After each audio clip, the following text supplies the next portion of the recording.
Oh, going live in a moment. Okay. Yep. I'm opening up the Don. Don, you're here, but you're not on video. I know how to turn video on. I'll turn it on in a minute. Okay. We're waiting. We're waiting. We're now live on Facebook. We're here. Not only are we waiting, we're just waiting for Don.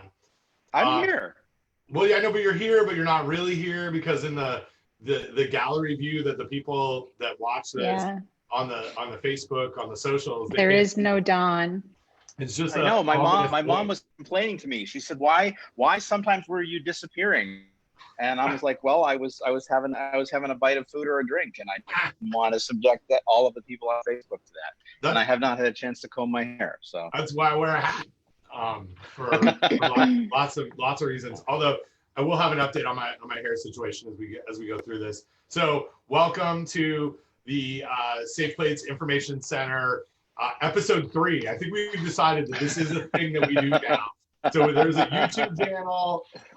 Candace will probably be able to like throw the link in the not chat box. I don't know what it looks like on Facebook. Anyway, we've recorded all the previous 2 episodes. This is episode 3. We're back to the original lineup. Linda is able to join us this week. Don's pointing his middle finger directly at his screen to move things around. I was changing to gallery view so I could see everybody. And it's just the 4 of us. It is. It's the 4 of us. And there's Candace. Oh, and Candace, yes. Who's just a picture. Yeah. So we I guess the last time we did this 2 weeks ago. And yeah, thanks Candace. They cannot see me. So just Candace is our they just see the 4 of us. Okay. Yeah, I can see Candace's picture. Well, except nobody's seeing the 4 of us right now because right. No, I think everybody sees the 4 of us now. It's live. We're in. Yeah. Is this the show? Is this in the show? The show where we've started. Candace is like our producer, so we refer to Candace as like fixing things afterwards for us. So is his surname Baba Booey? I think so. That's a reference. So there's like we have a Google Doc that none of us really looked at. We went back and forth a little bit over text, and when Candace joined to set everything up. We don't have a whole bunch of questions from social media, so hopefully some questions come in. But I have a bunch of questions from the last episode that we have not addressed. So there's more than enough. More than enough. Yeah, I have a question for you. Yeah, go. What were you doing at the pool? I went to the pool. So this is excellent. A good place to start. This is probably the 4th time I've gone to the pool in the last 2 weeks. So our pool opened. We belong to a neighborhood pool, and the first day that it opened, my family, because this is kind of what we do all the time, is go to the pool. My family was like really like gung ho, and I was super nervous. And I've got like masks. I've got like a whole. I don't know if it's going to be just a total terrible situation where there's this lineup, because our pool normally has like a ton of people there. I mean, it's a pool. It's like going to the beach. Like Lake of the Ozarks? Like Lake of the Ozarks, yeah. So here's the fun part about my pool. It's not technically free because you pay for it in a membership, but they have free beer and free bands. So like once a month, sometimes twice a month on a Saturday afternoon, 3 hours, they've got like kegs of beer, and every like major holiday, so Memorial Day and 4th of July. And that is usually the craziest time because people will get there. Because free beer. Yeah, free beer, but not like free, but not really free. Like free included into the price of your membership. That is right. But the psychology is that I paid for the membership. I need to drink the beer. Yeah. Exactly. So it's usually this whole like chaos. So what has happened is in the name of physical and social distancing, they've limited the capacity to about, I think it's 30%. There's a sign up genius. So 24 hours before 3 slots a day, you can go online and select a table, and the tables, it's every other table. When the pool, I'm not really good with like sizes, so this will not maybe translate very well, but we have like, it's like 5 Olympic sized pools with like 16 lanes if you put it all together. It's actually in 3 massive pools. So the ability to social distance in the pool is really like high. They banned all toys, the water slide. It used to be like you walk up and there's a whole lineup, and that you can't do that at all. And really most of the time is spent like the 4 of us sitting at a table outside. We go to the pool. You're not like walking past people very much. Like the collision spaces are really like regulated. Not only do they have like lifeguards, but they've got people walking around really trying to police the process. So the first day that I went, like I had like a meltdown at the house before we went about like, I don't think we should be doing this. I think this is a really bad idea. I know that this is part of what we do, and like we've all been at home for 90 days or whatever it is, but I really don't want to do this. And then when I went, I was like pleasantly surprised with how well it's managed. Like it's essentially we're at a park with lots of space, and people are really like respecting the process. Like there's no like congregation of people. We like will talk with people that we know, but it's like 12 or 15 feet away, and I think it's like a good way to manage it. So so now we've gone a few more times, but I was like you, the concept of a pool is like, I do not want to do this. But then when I went and saw it, I was like, okay, if everyone buys into what the rules are, I'm fairly comfortable that we're managing this in a decent way. So 2 important questions. Yes. Was it open on Memorial Day? It was open on Memorial Day, yes. And number 2, did they have beer? They did, but it was not in the same way that they have done in the past. So it used to be like an open keg that you would go in line and just like fill up your cup. And so they did not do that. They actually had service staff bring it around to you, and everyone was wearing masks. Yeah. And is there a mask policy for the customers? There's not a mask policy other than encouraging it in places that you might be lined up. And so for the most of the part, like, so the way that the tables are set up, it's probably 18 feet between me and someone at another table. More distance just because the footprint of the pool deck is really, really large, and they've limited the amount of people that are there. So it's like I find it more I think there's more space than there would be if I went to a restaurant in North Carolina at 50% capacity right now. So another really important. It's also outside though. It's also outside. Yeah. Another really important question. So adults, mature adults such as you and your lovely wife, I'm sure can follow the rules. Kids sometimes not so much. So how did that go with all of the kids supposed to be social distancing? It's actually been pretty good. So one of the ways that leads to, I think, allowing for that is that in the most part, we would just like text, we have a group text with a bunch of our neighbors of like when people are going to the pool. Because it's a sign up genius, we don't really have that option. So there's lots of times when we're not there with our social circle. And so tonight was one of those times. Like we went over, we didn't know, like, I mean, we know of people, but not my kids' really close friends. So it was just like the 3 of us in the pool, everybody they're still over there ordering pizza and eating, and I'm here talking to you guys. But it was, yeah. So I was also really nervous about that. And in fact, that's what led to the meltdown prior to the first time I went, which was me saying my kids could not possibly do this.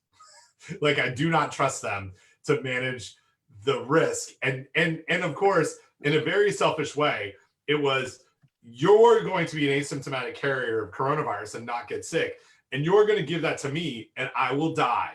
And will that be worth it?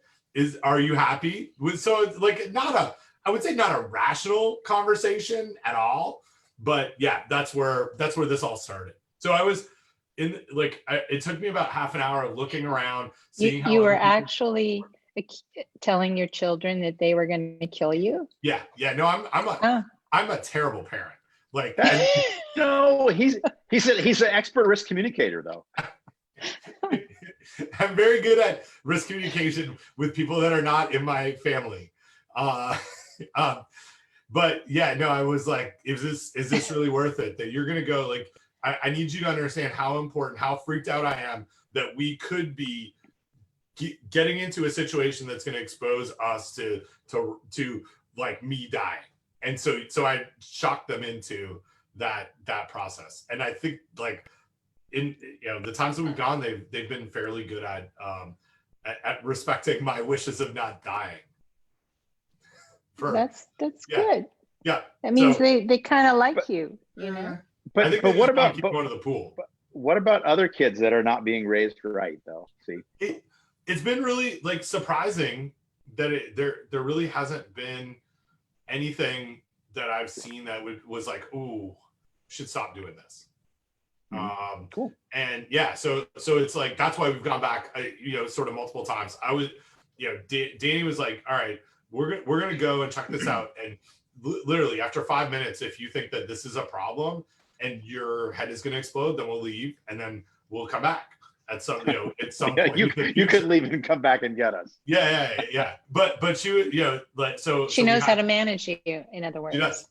Yeah. And so I sat there. There was like a guy from my hockey team, probably sat like 8 or 10 feet away from me, sitting on the side of the pool. His kid was swimming near him. My kids were swimming here. We had a conversation. I was like, okay, I actually think that we could do this. Like this, there is some semblance of process here, and really, like, it's like a testament to the pool management, because they've been really good about making sure, like, we've numbered tables.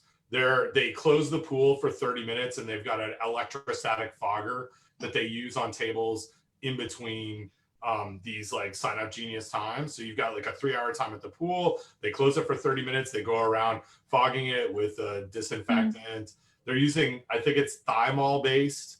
So it's like something that's on EPA's list N, like the 4 pages of stuff that they said that they're doing was like, all right, like, you're literally taking this pretty seriously. And it wasn't like, here's what we say we're going to do, and then when you get here, it's just going to be chaos. It was not like the Ozarks. Chaos. Yeah. So anyway, yeah, that's it, which is like some level of normalcy of our existence as a family of 4. This is what we would normally be doing on a Thursday afternoon, is go over there after the kids came home from school. So anyway, cool. I've monopolized 13 minutes of our time with my pool talk, but yeah. And Michelle has said nothing because I've been talking, so I'm sorry. So I have a question to segue to something totally different. This came from, I don't know who, but it was in our Google Doc from either the last time that we talked or from a couple times ago. So a question that we have not answered, and I want to engage Michelle and Linda on this. It's the safety of fruit wax. Is fruit wax actually edible? And this is a question that I think we get sort of, and it's got nothing to do with COVID-19, but we get it all the time. And so what do you guys know about fruit wax? You want to go first? Do you want to go, Linda? Go, Linda. I also want to turn, Ben. Nope. You've deliberately excluded me from the fruit wax conversation, and I have information. I have relevant scientific laboratory collected information. We talk all the time. But I'll wait. Yeah. I'll wait. I know. I'll wait. Will you? Oh, wait. Before we do that, important question. No, he won't wait. So, Save it for the show. So important question. I'm eating my dinner. So do you guys, well, I know you don't want to hear me eat my dinner. The question is, do you want to see me eat my dinner? Or should I also turn the video off? Well, your mom does. Yeah. Your mom is concerned that you might be. No, mostly she was being puzzled. We don't want to. We definitely don't want to hear you, but I think it's okay if we watch. See me? Okay. Yes. Yeah, I agree. Yes. We want you to stay here. So I would say I'm not an expert in waxes, but I would say that they are meant to be edible. And I would say also that there is not a wax that is applied to all fruits and vegetables. There are many, many, many, many, many, many, many waxes and formulations of waxes. So companies that sell waxes for various purposes might have a whole array of waxes that they would offer. And even within a single fruit item, different companies might use different waxes for the same fruit. So I think it's a little more complex than some people might think. But I would say that anything that is applied to a fruit as a wax is the assumption is that it's going to be consumed, not that it's going to be, you know, removed before consumption. I think that's, and therefore it is edible. Yeah. So I'll turn it over to Michelle. Yeah, I would agree, right? A ton of different types of waxes. Some are plant-based, some are insect-based, some are, you know, mineral oils, and sometimes they have different fungicides in them. It's very variable depending on the crop. It's very variable depending on where the crop was grown. It's very variable depending on where the crop is going to. But all of them are safe for eating. Oftentimes what they do is just replace the waxy cuticle that might have been washed off in the packing house.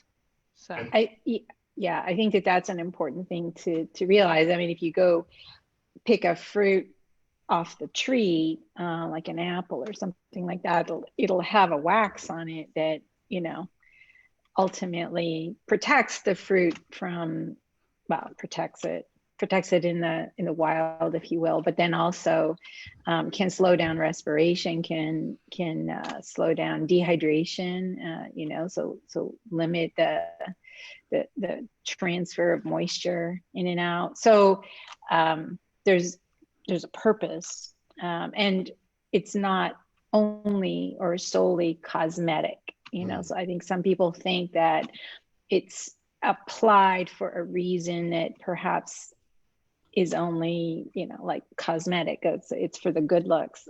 It does achieve that in many cases, but it's not the only purpose. Yeah, and I think sometimes, you know, when you do get a fruit like an apple from a farmer's market or something, where it might have literally just been picked from the tree and put in a basket, then, you know, often it kind of looks, you know, almost a little cloudy, and that's why I think people, you know, like kind of brush it up to get a shine on it, because, you know, it does. It's nice to have a shiny apple. And those waxes are applied. So like Michelle, or I think you mentioned, so there's usually, or not usually, in many situations, there's a washing process or a brushing process that's part of the quality of that fruit or vegetable, because that's the other thing. And the question is about fruit wax, but I think about like cucumbers can be waxed. There are some vegetables that are waxed as well. And that's sort of replacing stuff that has been removed as part of removing blemishes or removing other things that blemishes meaning like sorting, sizing, you know, washing, packaging. Yeah. So a packing house has a lot of functions, and in those functions, you know, a lot of it actually is sorting and sizing, because, you know, when you go to the grocery store, there's a reason why the pile of apples all look pretty much the same size. Or if you buy a bag of apples that might be a little bit smaller individually, in that bag, they're all the same size, because, and then the other thing that a packing house will do is all those stickers that allow the cashier to know what code to put in, that those are all applied in the packing house. And so, yeah, sorting, sizing, coloring, all those kind of things are done in a packing house, and usually washing is part of that. Brush and so brushing, washing, and then at the very end, typically a wax is applied. Sometimes it goes through a quick drying tunnel so that the wax dries. I work a little bit with the citrus industry, and the lemons are sometimes, there's a storage wax sometimes used, which is, and so they would go through a storage wax that would go in, the lemons would go into storage, and then they would come out and go through the sorting and sizing a different wax, a finishing wax, before they go out in the marketplace. So it's different for each crop item. Huh, I didn't realize. I guess I never really thought about citrus as something that would receive a wax like process, but that's probably because I don't consume the peel. I've never been, so all my produce related experiences in Ontario and here in North Carolina, we don't really have any citrus, so I've never experienced. No. So Dawn, well, when you say you don't consume citrus, do you ever use lemon peel? I guess so. Yeah.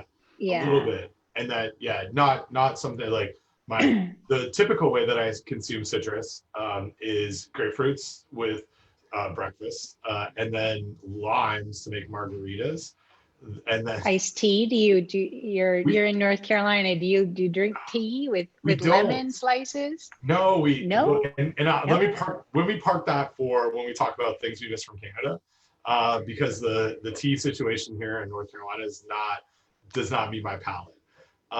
Really? Yeah, I learned to love tea in North Carolina, but unsweet tea. Right. So unsweet tea. And I'd rather drink as opposed to tea. Right. Let's just be clear. There's tea, yes, and then there's unsweet tea. There's tea, and then there's As sweet as a for soup. Foreigners are the ones that ask for the unsweet. Yeah. Northerners usually. Yeah. So Dawn, you got some data you want to share. Is that what? Well, so first of all, I have to also, so since we're talking about tea and the South, so I still will remember to this very day the first time that I was south of the Mason-Dixon line, and I ordered tea, iced tea, and it came sweet. And I asked the waitress, I said, this tea is sweet. And she said something to me, and I didn't understand what she said because she was actually speaking a different language, Southern English. And I must have asked her to repeat herself several times. And finally I worked out that what she said was, why, yes, I put my finger in all of it. Meaning she was so sweet that she could make the tea sweet by simply putting her finger in it. And so I think that was my first interaction with someone from south of the Mason-Dixon line. But where? Oh yeah. So data. So well, and by data I mean stuff we haven't published yet. So this is some work that Jin Jung did. Jin was a PhD student in my lab, and then briefly a postdoc. She's now a postdoc in Linda's lab. And she did some work. That's Linda. Linda's waving her hand.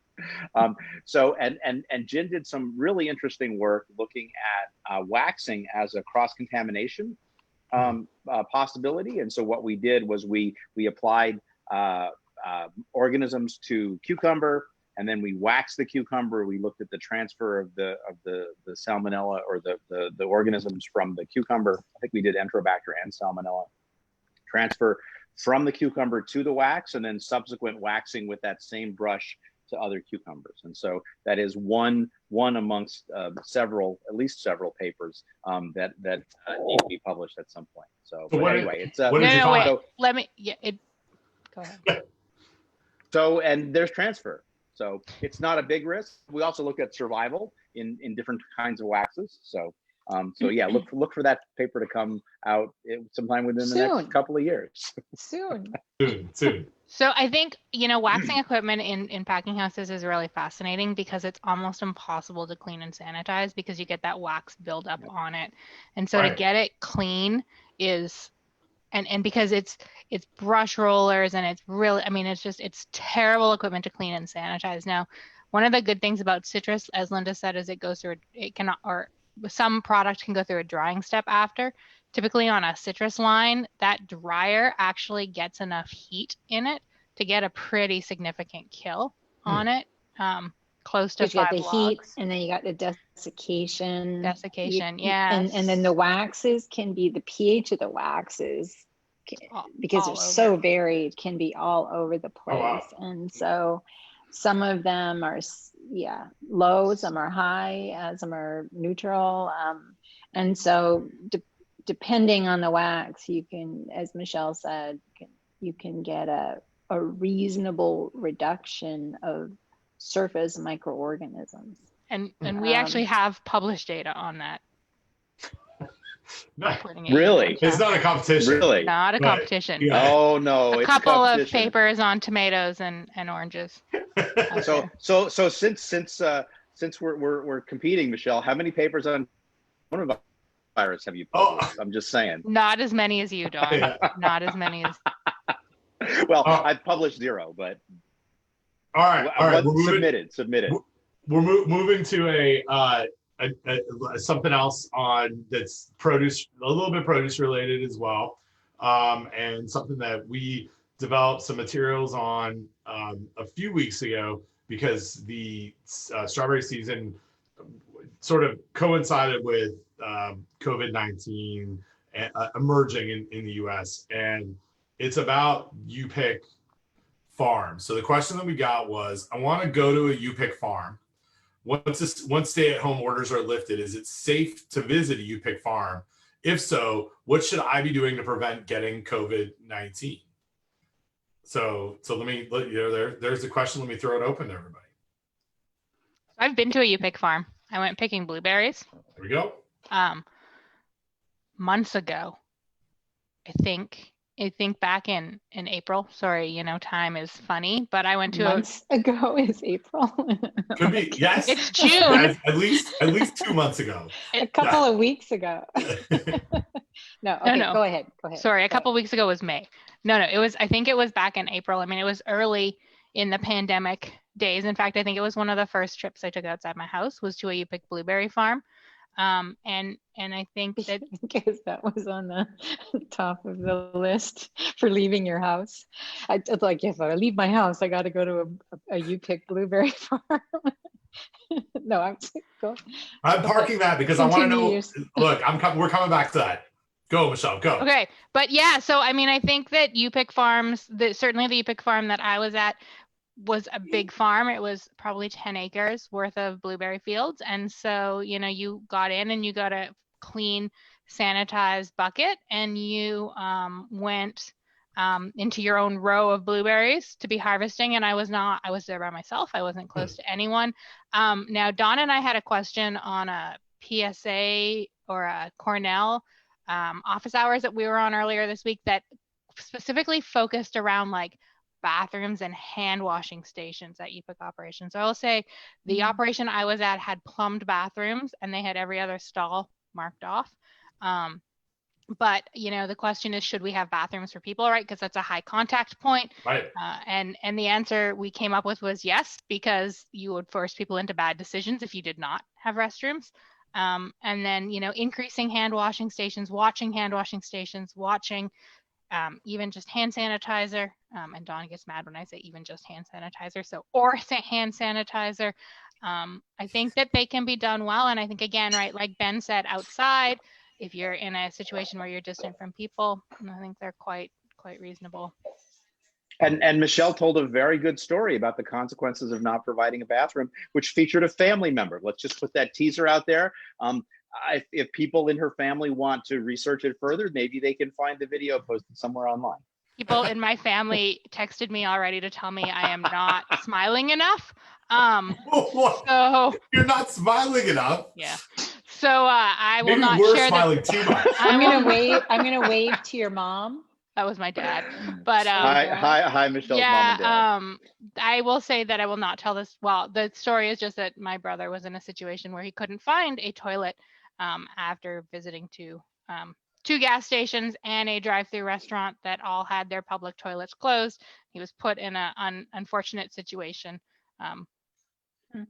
that it happens when you don't have toilets for people to use, and you don't want to put your people visiting in that. And also from a legal point of view, you are still required to have toilets and hand washing facilities available for visitors. Oh, speaking of that, I have to tell a very quick story. I still remember having lunch with Larry Bouchard in Athens, and we ate at a restaurant that I picked, and they didn't have a public restroom, and he was very upset. Wow. Like who? I mean, that wasn't that long ago. Like, it's not like you went, like, it wasn't in the 30s that you went to a restaurant that was like a pit barbecue in the outside. Like, it was pretty long ago. It was in the 80s. It was the 80s. Yeah, but the 80s are going to make the 60s look like the 50s, man. Oh, man. So that's crazy. So I mean, I agree with you guys. I think that question about providing a restroom, it's not, you know, you have it leads to other issues if you don't, as Michelle so articulately put. But and it's just one other thing that you have to manage, right? Like how often do you clean it? Yeah, after every person. Right. But I think there's management from the side of the owner of the UPIC, and there's management on the person going there. So if I was needing to use the restroom, I would have a cloth or something that I would have brought with me in case they didn't have something to open the door, the touch points. I would be making sure that my hands were washed afterwards. I mean, I would be thinking through it as well, because I wouldn't be depending on somebody else to make sure that, that I mean, I do that when I go shopping anyway, Yeah. I know you said you sanitize this cart, but I'm still gonna, use some hand sanitizer on it. I agree. Like the way that I kind of look at it is I don't want to be at the mercy of someone else's decisions when I could make that, I can manage that myself. And if I'm pleasantly surprised that it's all looks great, awesome. Mm-hmm. But I don't want to get into a situation where I'm stuck and now I'm like, all right, what am I supposed to do? Yeah, that's a good point. All right. Are we going to talk about the Canadianism? We are. We got time. It's only 6:30. Okay. So there's a couple others in here, which is there's a good one here that came up the first time that we talked about stuff that I don't think we really hit, and it's from our friend of this show, which has yet to be named, Ron Schmidt. And Ron Schmidt. Yes, Ron, who I know. We should have Ron on the show. We should have Ron on the show. I think he would be a good guest. Here's the thing: Ron needs his own show. Like I feel like Ron. We could make that happen, Ben. We could make that happen. So Ron, when I think of Ron Schmidt, I think of a situation that I experienced with Michelle. As part of a Florida Association for Food Protection meeting in like Santa Maria Island, or where was it? Like Captiva Island. Yeah. So this is gosh, I don't know, like 2011 or 2012. 2011. Yep. Okay. So Michelle invited me down to talk, or FAFP did, but and it was, and also friend of the show, Larry Goodrich, also was at this meeting talking the day after. And so at one point in this meeting, I talked, and then we went on a boat cruise that included there's always a boat cruise in Florida. Larry was wearing his short pantsuit on the boat cruise. Larry was wearing his short pants on the boat cruise. The rooms were phenomenal. This was like one of the most memorable meetings that I've ever been to. And I really hope that I think I talked before. I didn't talk the day after. I think this is all afterwards. But Ron was on the boat cruise. You talked before. Okay, good. Yeah, Ron was on the boat cruise with a guitar, just playing music, because that's Ron Schmidt. That's the Ron Schmidt that I know. And then in subsequent IAFPs, he's also brought his guitar or a banjo and has played music. And he's one of the people that I every once in a while just get random emails from, and I really appreciate them. Like I've said something and he takes the time to like respond and make like 30 jokes, and I really like anyway. Ron asked us a question that I'm gonna rephrase. Hey, hang on. So Ben said before the boat cruise, because he did a keg stand on the boat cruise and didn't get up for day 2 of the meeting. It was bad, and then I had to drive. It was not one of my finest moments. Day 2. It was your first time out after Jack was born. Probably that would make sense. I got a pirate ship when I was at the Florida meeting. So I think the take-home message from this is the Florida Association for Food Protection does fantastic annual educational conferences. Yeah. And you should all attend, because we often go on boat cruises. Well, see, the take-home message for me is this show, we need to prepare, because the ones where you prepare are better. And then we could have pictures of Ron Schmidt playing the guitar. We could have pictures of Larry in his pantsuit. We could have pictures of the pirate ship. We're never going to do and that. Ben could share these in the video. We'll never be that prepared. We'll never be that. That's not that's not the kind of show we're running here.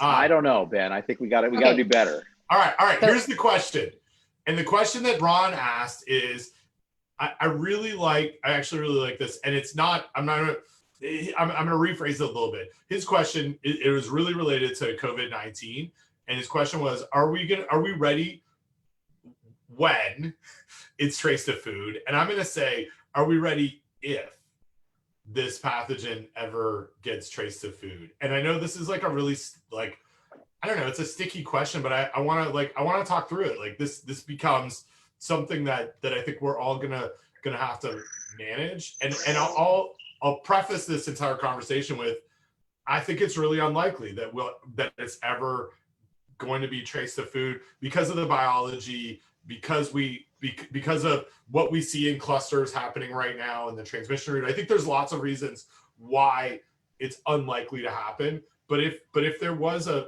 foodborne situation, are we? So I think you need to clarify for the audience that by traced to food, you mean that somebody would get sick because they consumed food that had the virus on it. Yes. Very specifically because, So. And actually, let me go back. I'll give another layer to that. Or if they handled a food that had the virus on it, that the transmission route came through food to that. As a fomite. Yes, as a food is a fomite. Thank you. Or I love that word. Yeah, Don't you love that word? Yeah. Fomite. Food is a fomite or consumption of food. As Dawn eats. As Dawn's, Michelle's muted. Linda, your mic is open, so you gotta go first. Dawn's eating. I'm ready. I don't want to dominate the conversation, so I'll wait for you to call me. I think we kind of talked about this already, but my feeling is that we're talking. If you're doing all of the things you should be doing to prevent foodborne illness, the salmonella and the E. coli and the norovirus and the other things that we get people to focus on every day, or we try, then I believe that even if there was a possibility that all of those things we do, clean, separate, and cook, are going to reduce whatever that, again, if there was a risk, handling food the way we want people to handle food to prevent real foodborne illness is going to significantly reduce or even eliminate the risk in this case. That's my opinion. Yeah.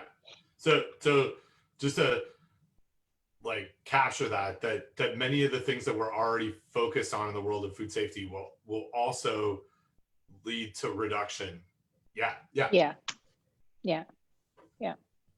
I mean, absolutely. What I worry about, if it is linked to food, is it's going to cause this mass panic, right, about people. But I think everything Linda said is true. I think even if we do have a situation where it is linked either to food or to food as a fomite, the things we have in place right now really should manage it out there, right? Like it's not a hard to kill organism.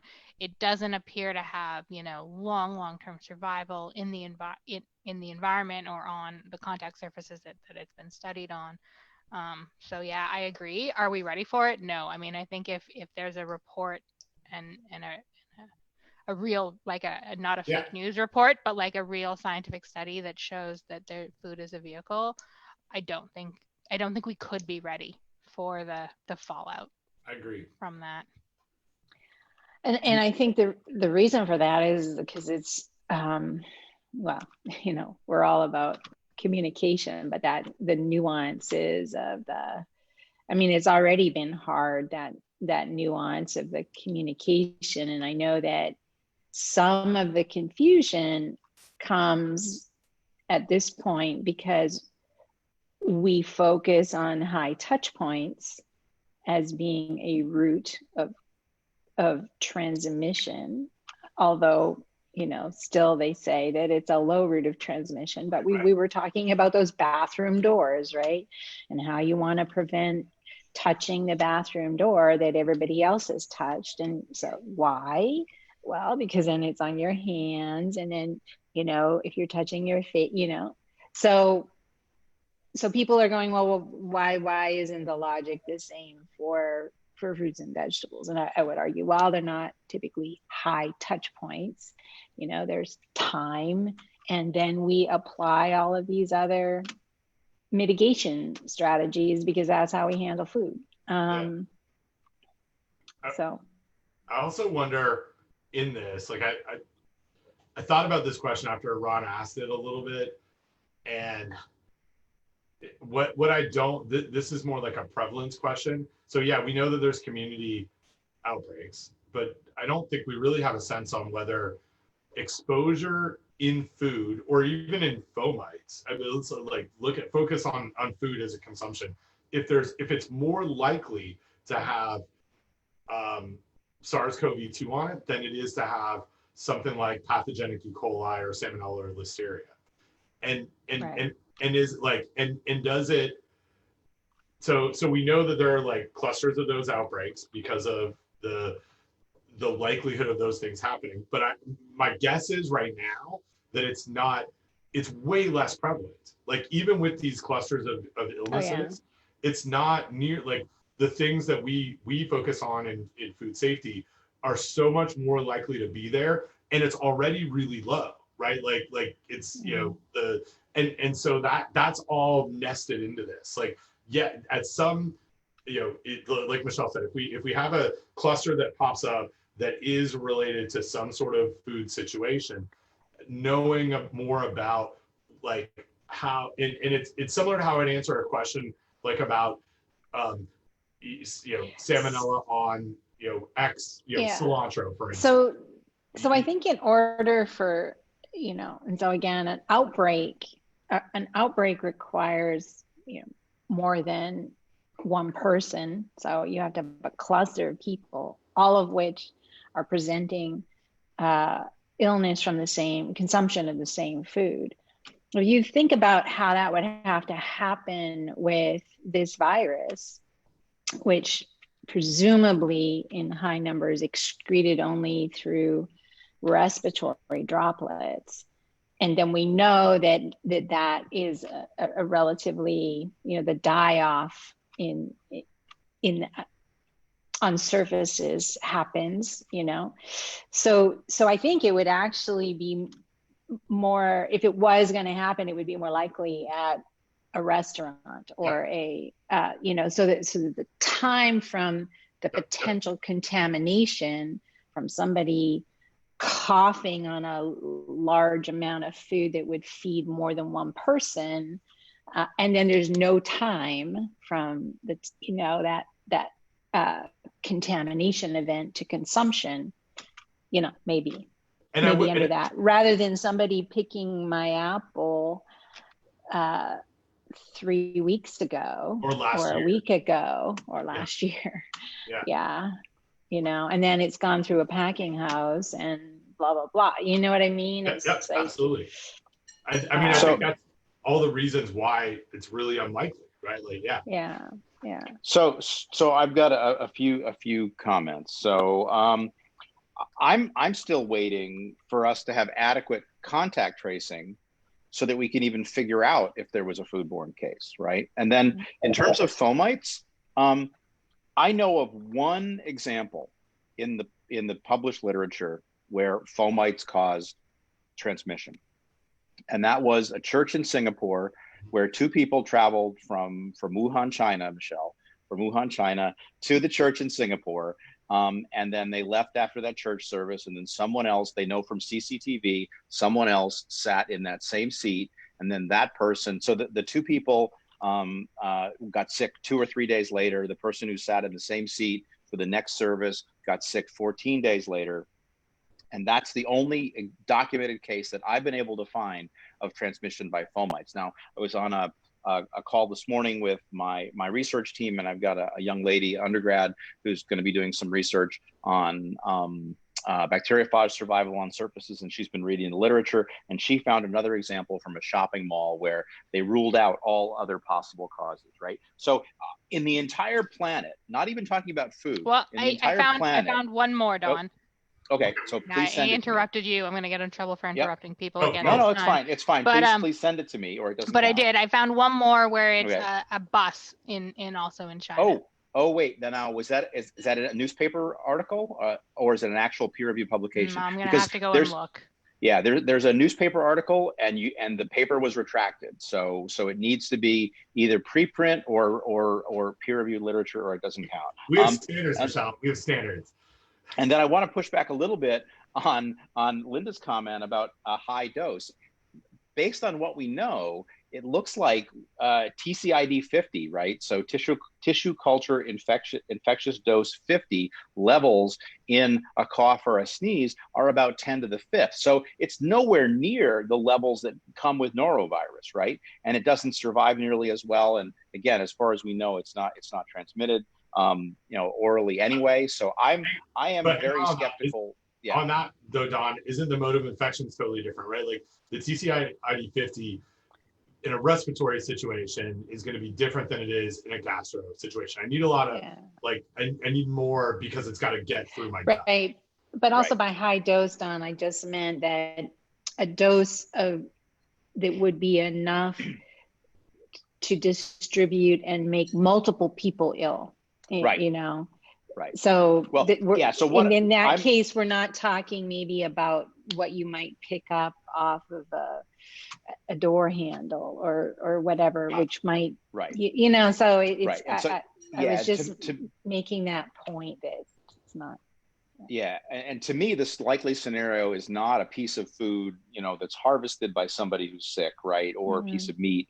I think it's if it's going to happen, the scenario is someone is working in a deli making sandwiches all day, and then all of those sandwiches immediately go to somebody who's going to consume that, right? That's the scenario. But I would put money on it that I don't think that we're going to see that. Or if we are going to see it, here's the thing. I don't think we have enough public health infrastructure right now to even find that if it happens, right? Because we're not doing adequate contact.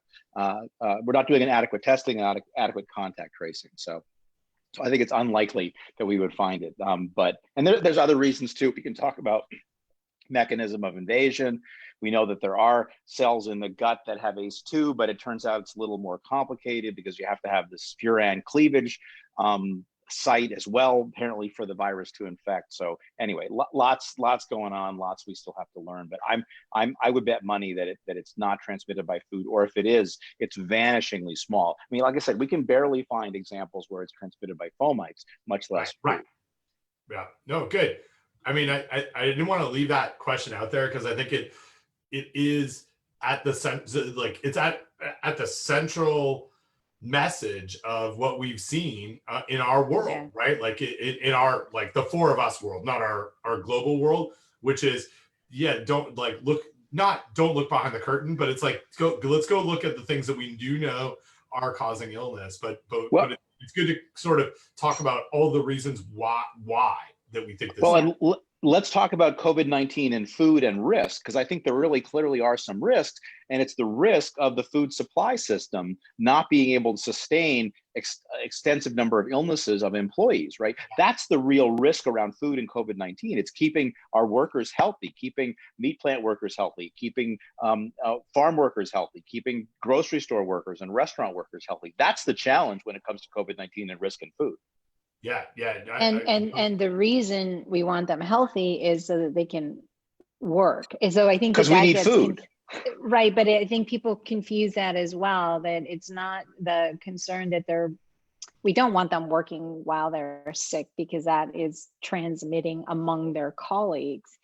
But it's not because they're contaminating the food as much as when you have an outbreak in a food processing facility, you know, in an industry that already has high absenteeism under normal circumstances, and then if you lose half of your workforce, how do you stay open? Right. How do you stay open on a regular basis? And for some crops, you know, plant-based crops, you know, you have a narrow window of when you can harvest and when you can process. And so, and why we've seen this with the meat industry, where, you know, farmers have animals, they have no place to send them. So yes, exactly. It's a problem with the human supply.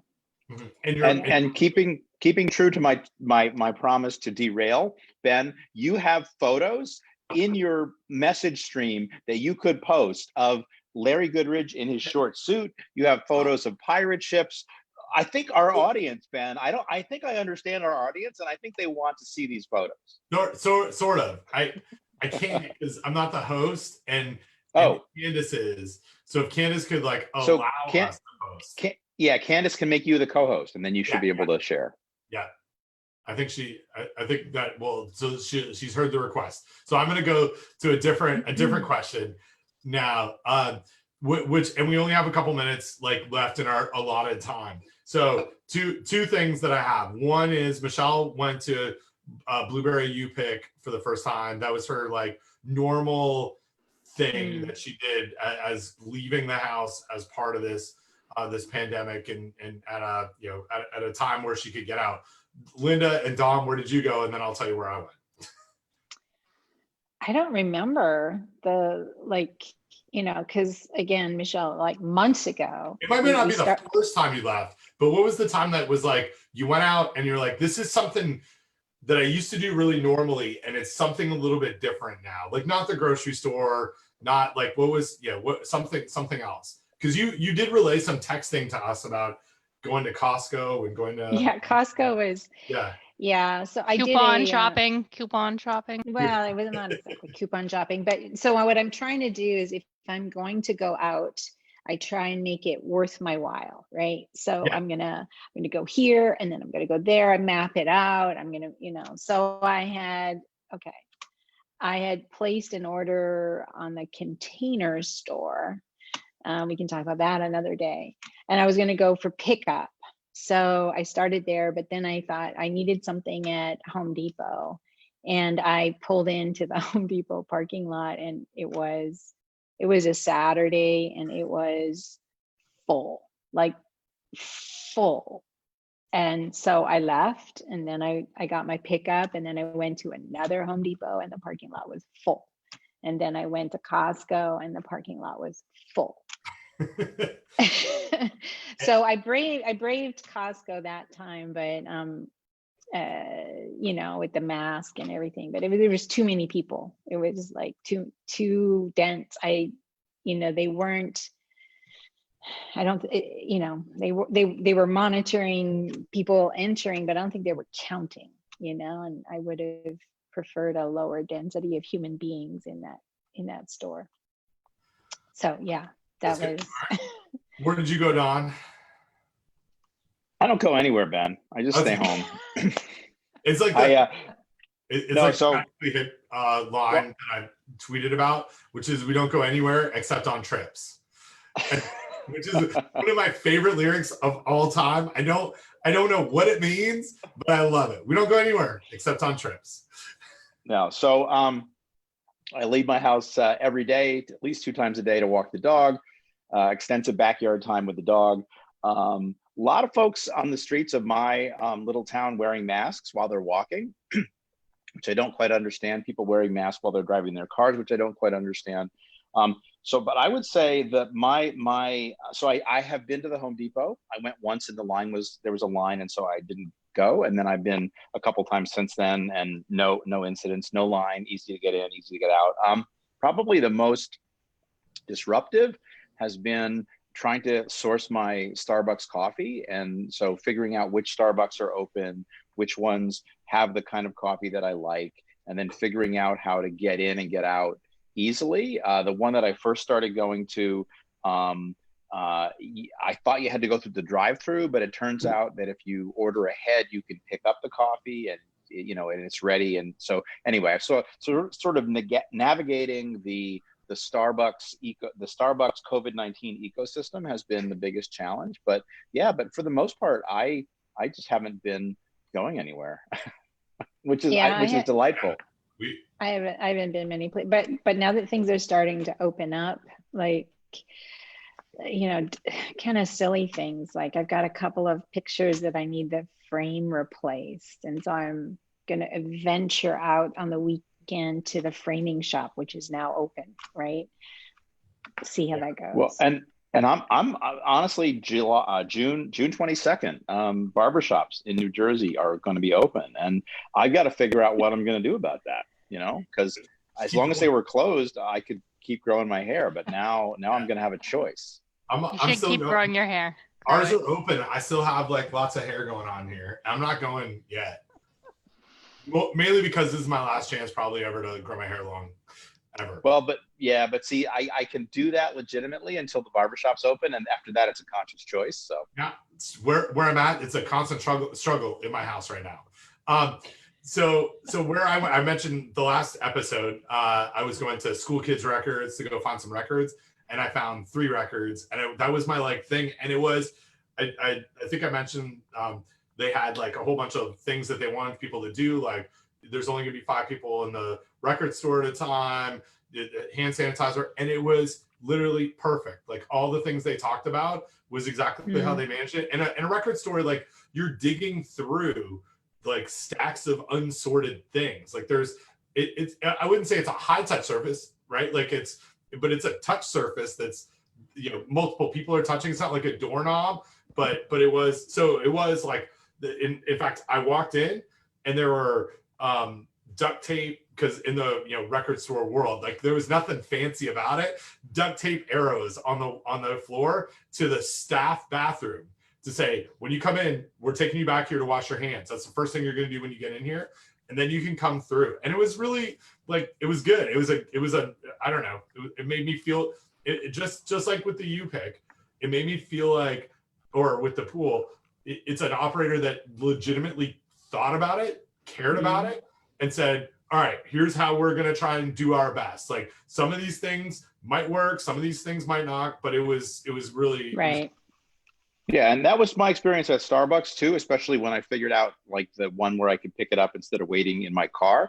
Like, they had marks on the ground and they called you out, they called your name, they figured out your order. Yeah, it worked really well. Whoop. Yeah, there we go. Jeez. There's Larry.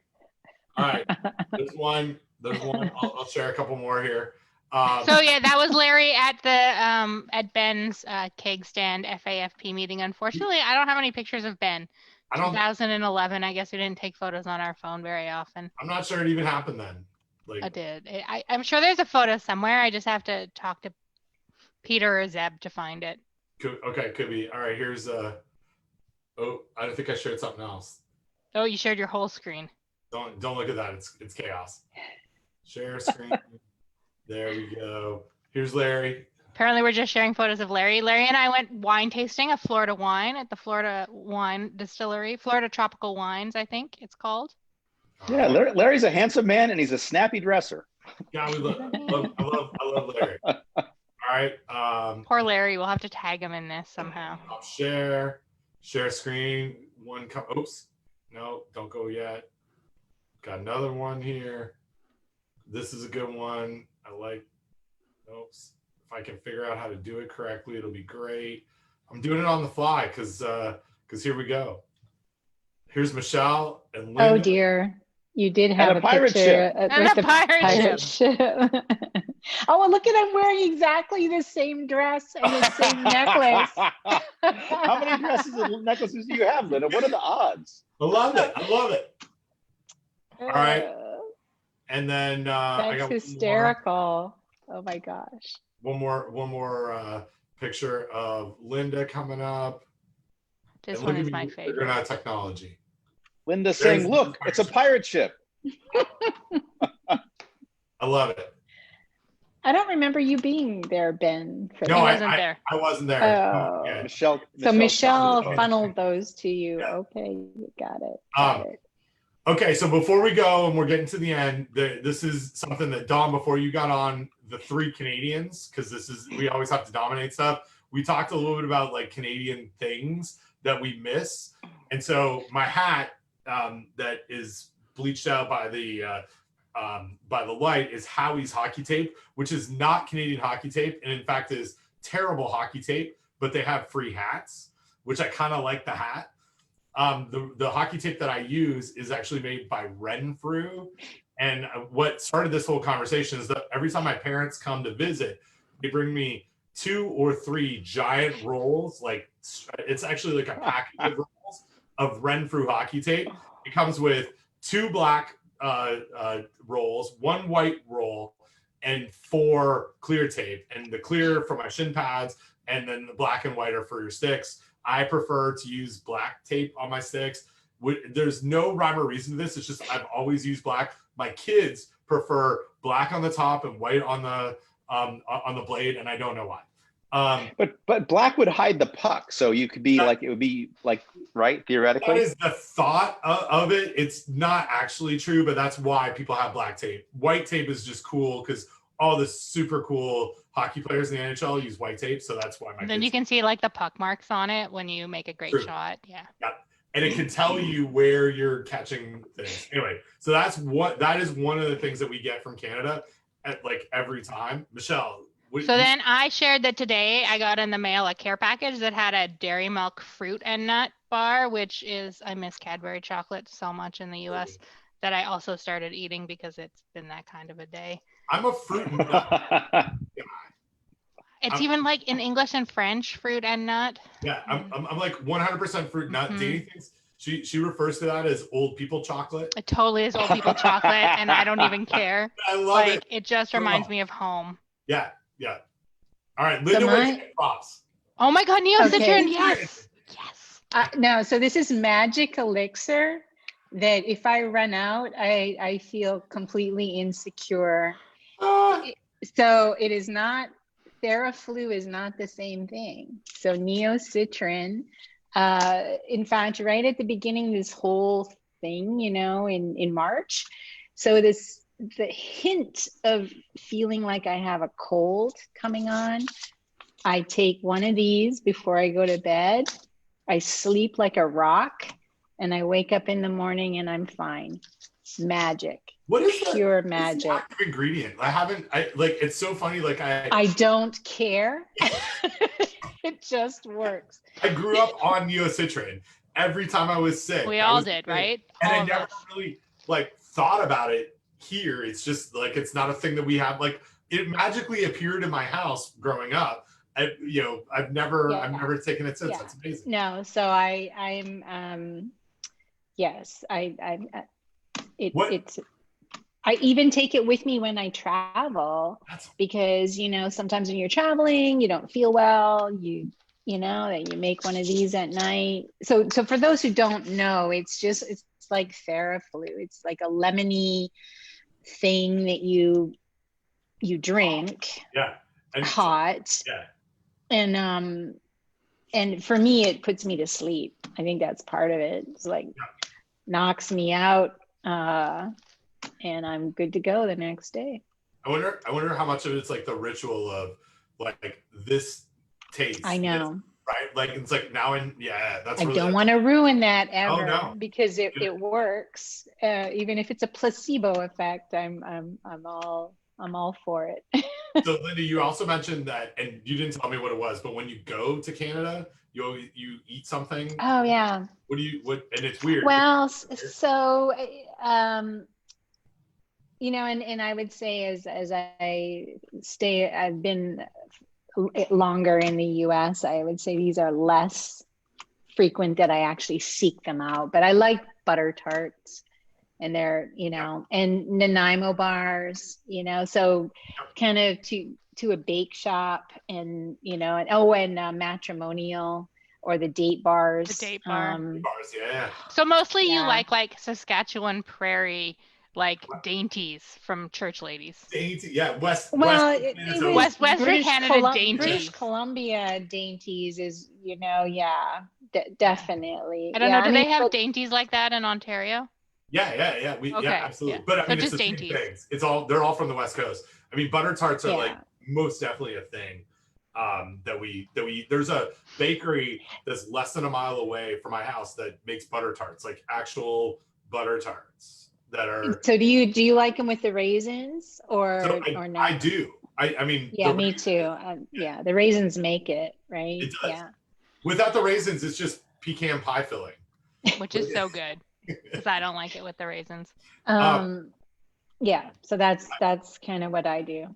Michelle, is there anything that when you go back to Canada that you seek out? Ketchup chips, like obsessively. Ketchup potato chips, can't help it. And and I was saying that I never had ketchup potato chips. So this is like a thing. There's no seasoned sunflower seeds here in the US. I've lived here 10 years. Spitz. Yeah. Spitz. It's a brand, the Tabor, Alberta brand. It like I played baseball growing up, and it was all Spitz and barbecue flavor, and sour cream and onion. They also have dill pickle flavor. That's another flavor. Did you guys ever, right at the cash register in the grocery store, there's these, they come in a package, there's 4 wafers, there's sesame seeds. Oh yeah. Yes. I buy those every time I'm home too. I don't really bring them back with me, but I eat them on site. Their childhood memories go way back for me. Yeah. So my thing is, I mean, and they're super cliched, but we almost always stop at some Tim Hortons somewhere, like whether it's in a airport and it's not that, and I've talked to Don about this, it's not that Tim Hortons is great. It's just nostalgic. Like it's kind of like, the regular coffee that I get there, the 1 cream, 1 sugar, which I don't drink coffee with cream and sugar here ever. Like everything I drink is just black. But when I go to Tim Hortons, I'm like, I'm drinking regular there. But not double double's a little bit more like a milkshake for me. And then I see. Do you guys need me for this? No, you're good. You go? Yeah. Just sit there and listen. Yeah. Don, you grew I didn't experience Tim Hortons until I moved to Guelph. Right. So for me, growing up in British Columbia, Tim Hortons wasn't a thing. They have a Tim Hortons now where I grew up, or near where I grew up, but when I was growing up, that was not a thing. It's not. Yeah, it's definitely like in Ontario. Yeah. And it's Swiss Chalet, which I thought was just full out Canadian. But then I went to, I know, but it exists, but it's not like all over the place in Western Canada. I went to Edmonton 5 or 6 years ago, and I was like, okay, I got to go to Swiss Chalet. And I had to like drive like 30 kilometers from where I was staying. Can I just say that a Swiss Chalet in Edmonton gave me salmonella poisoning when I was 8, and I will never, I have not eaten Swiss Chalet since then. Oh my gosh. So my neighbor across maybe I was 10. I don't know. It was young. My neighbor. There was also an onion, that outbreak in Ontario, the Harvey. They were right next door to a Swiss Chalet. Yeah. Mm-hmm. So my getting it back to food safety. And hang on, let me go before you go in with your lesson, Dawn. I have been texting Keith Schneider about that paper with the bus, and he said that it is a retracted paper one, and he just found out. And I'm sorry that I mentioned it at all. Real-time follow-up. Yep, real-time follow-up. I'm just glad I'm right, and also I'm glad I was looking around like, why do I not have any Canadian things? And I did find something. I'm gonna put that really close. Bare Naked Ladies. Yep. Good album. So yeah. Good. Sorry, Don. It's okay. The only thing I was going to end on, was my neighbor across the road's from Rochester, and there was a Swiss Chalet in Rochester, and he always looked at it because it like was that's in New York State, just in case you're keeping track. Where I grew up. Yeah. See, and he said that they would growing up. He went to Swiss Chalet and it was really fancy because Swiss Chalet gives you a bowl of water with cut up lemons to wash your hands with. And afterwards. the Toblerone chocolate bar at Christmas. Yes. My parents just texted to say that they have also not eaten at Swiss Chalet since we all had salmonella. So. I feel like my job is next time I'm in Canada is to meet up with the DANYLUK crew. We're gonna go to Swiss Chalet because it is like at the heart of my Canadian experience. You can go. They're just not eating. They're not coming. You can go. We won't come with you. All right, we're over. We're 10 minutes over, but this is the after show. All right. Well, people have to pay extra. I'm late for a meeting. But, all right. Okay. Well, we'll end it here. Episode 3 complete. Great fun. As always, this is good. We had no questions come in this time. I'm a bit sad about that. We didn't. So. I think tell your family, Michelle, to ask us questions. They're busy texting them in. I think there's one thing we gotta like keep in mind. There's like a lot of stuff going on in the world of social media right now with regards to our world is on fire and there's lots of social injustice and so I think people are probably diverted from what's from stuff like this. So just good to mention that and that we're I know the four of us spent a lot of time texting each other and we're all not to speak on behalf of everybody, but I think we're all very supportive of Black Lives Matter and the events that are happening to really highlight the systemic racism that's out there. So not to like end things on a negative basis, but I think it's important that we talk about these things. So anyway, I really appreciated your post on Twitter and Facebook, Ben. So thank you for doing that. No problem. All right. Well, so all right. Good show. We'll do this again. People, so just so you guys know, and again, I know it's 7:12 and Linda's late, but people want to get on our show. We got to figure out how to do this. We have to figure out how to get like a 5th person in here or a 6th person. So people who are watching either live or on YouTube afterwards know that we're trying to figure this out to get more people on. And I've got like a lineup. People are sending me messages like, how do I get on the show? So. Well, I mean, I think in keeping with our ending on Black Lives Matter, we have to have Larry Goodridge on the show. Yeah. And then also, I think it's really important that we have Ron Schmidt because we have to keep the number of old white men equal. At a very high level. Yes, yeah, exactly. Sitting around old white guys. Really? True. Really? All right. Well, on that note, I'll see you guys soon and thanks again for joining me and joining us. All right. Thanks, Ben. Bye.